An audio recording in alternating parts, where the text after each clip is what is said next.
I want you to imagine what would your life be like without your feelings and emotions. Yes, I'm serious. I really want you to imagine your life without your feelings and emotions. I want you to think about the relationships that matter the most to you. Maybe it's your significant other, your spouse, your children, your friends, your family. What value would those relationships have to you without feelings and emotions? Imagine consuming your favorite food, your favorite dessert, your favorite beverage, or even worse, consuming a food that is expired, that has gone bad. What would those experiences be like without your feelings and emotions? When you wake up in the morning, there is a sensation on the inside of your body letting you know that you need to go to the restroom to relieve yourself.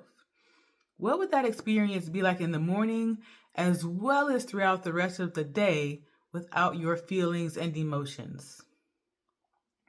When you go outside and you see the stars, the sun, the moon, flowers, trees, animals, other people, what would those experiences be like without your feelings and emotions? I've given this a lot of thought, and based on my understanding and what I know to be true about human beings, without your feelings and emotions, you would become more robotic, more machine like, meaning you would lose a very critical and necessary part of being a human being. Your feelings are not accessories that can be taken off or put on when it's convenient for you. They are a necessary part of being a human being. And without your feelings and emotions, you become less human, which is why I named my channel Aim to Be Human. Because I want you to acknowledge your feelings, identify the root cause, and modify the unhealthy behaviors that are attached to the challenging feelings and emotions that you're experiencing that are not serving you and your family well, so that you can tap back in to more of your humanity. But I want to get back to what I was saying about your feelings and emotions. Your feelings and emotions are like the dashboard on your car, where lights come on and they let you know if you need gas, if your oil is low. Maybe it lets you know about your tire pressure or some other things. Imagine these lights coming on and you're ignoring them when they come on. How long do you think it would be before you're on the side of the road? Like, you get a new car, it's letting you know that the gas is low, and before the week is over with, you're going to be on the side of the road. Then what? Would you blame the car and say the car doesn't work right or it's dysfunctional? Or would you do some deeper investigation and realize that the light came on, I saw it, but maybe you didn't know what it meant, so you ignored it? Your feelings and emotions are very much like that dashboard in your car. They are experiences about what's happening on the inside of you, and it's important that you, as the human being, become more curious about why you're having these feelings and what they're trying to communicate to you, and figuring out a healthy way to respond to these feelings and emotions based on what's actually happening. Like, if you were walking down the street and you saw a bear and you didn't have feelings and emotions, my goodness, I can't imagine what that experience would be like.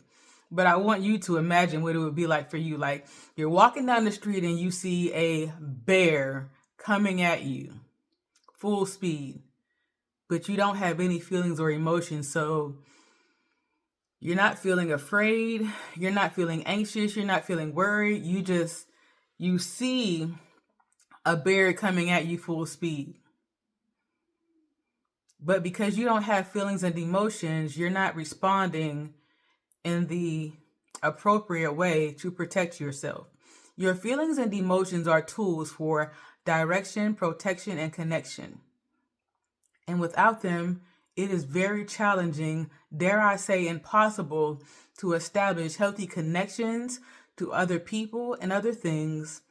It is challenging to protect yourself adequately when necessary, and it is challenging to go in the right direction without your feelings and emotions. But now I want to tie this back into your children, because that's what my content is about. It is about helping parents build healthier relationships with their children. Your children are born into this world with all of the feelings and emotions, and they don't have any skills, any tools available to help them understand what they're feeling, why they're feeling it, and how to regulate their emotions or choose behaviors that are appropriate based on the feelings and emotions that they're experiencing.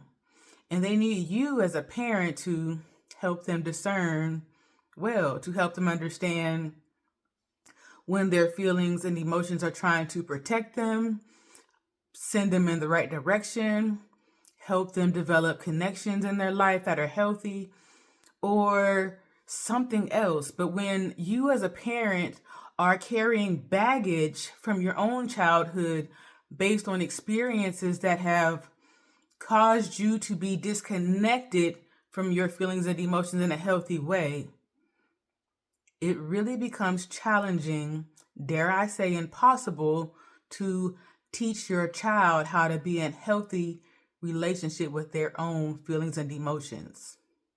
An example, and I'm sure many of you can relate, many parents, mothers and fathers, tell their young sons when they fall and get hurt, if they start crying or whining, is get up. Boys don't cry. You got to be a man. Men don't cry.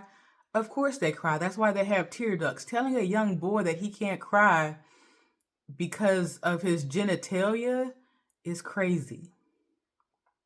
If they weren't supposed to cry, they wouldn't have the parts necessary to cry.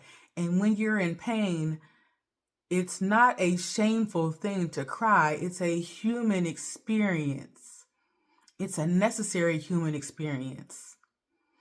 If your child comes to you and tells you something, the first thing coming to my mind is it's a serious situation. Let's say your young daughter comes to you and tells you that somebody touched her inappropriately. Maybe it was your boyfriend.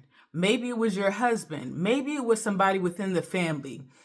Your daughter needs you to believe her.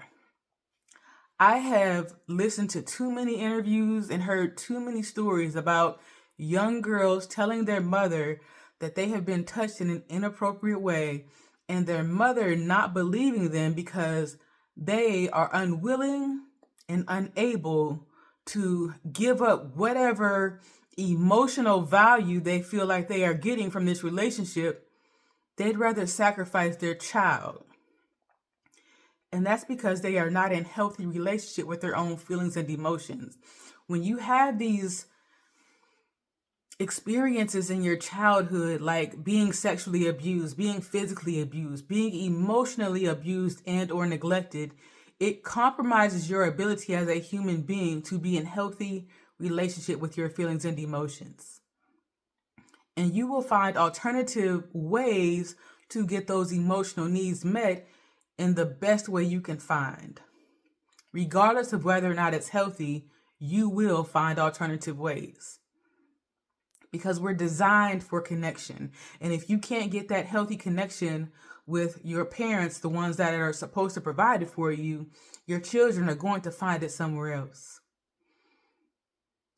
As a parent, it is so important that you are able to self-reflect and that you become self-aware of the experiences that you've had in your childhood, how they have impacted you, and your ability to interact with your feelings and emotions as a result of those experiences. I say this because if you're not able to interact with your feelings and emotions in a healthy way, your children will have the same issue. And not being able to interact with your feelings and emotions in a healthy way creates significant dysfunction for human beings. I hope that something in this video resonated with you, that something was of value, and I look forward to seeing you in the next video.